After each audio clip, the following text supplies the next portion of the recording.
Scientists have done a genetic analysis that reveals an interesting relationship between melatonin and ADHD. More specifically, having ADHD and the severity of your ADHD symptoms. And what we're talking about here today are genetic variants, because some people make slightly more or less of different body chemicals just kind of based on their genes.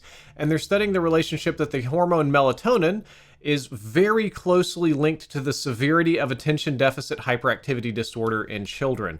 So we know about melatonin. We know that it's produced naturally in the pineal gland in response to darkness, helps us regulate our sleep-wake cycles or our biological clock or circadian rhythm.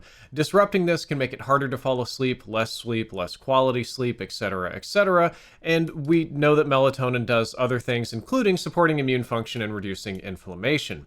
And we also know, and a little refresher on ADHD, it's a neurodevelopmental disorder characterized by symptoms of inattention, hyperactivity, and impulsivity. Scientists also noticed that many children with ADHD struggle to fall asleep on time, which worsens their symptoms and leads to a cycle of sleep deprivation, which again makes everything worse. So scientists were interested if melatonin and ADHD were related. They got this gigantic group of people that had submitted their genetic information to study, and they were measuring melatonin, and the results were that the scientists found a significant correlation between genetic markers associated with melatonin secretion. And in this article, we're talking about something making an incorrect amount of melatonin or making it at the wrong time, and ADHD symptoms in children.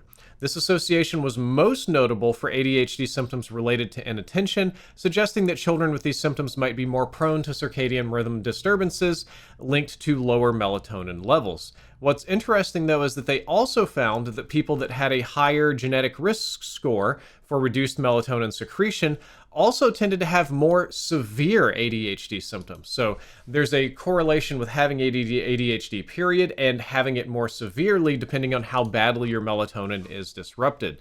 And they repeated this a couple of different variations, a couple of different studies, and it does seem that we don't know exactly what direction, causation or correlation, but it does seem that people that don't produce melatonin are much more likely to have ADHD and have severe ADHD.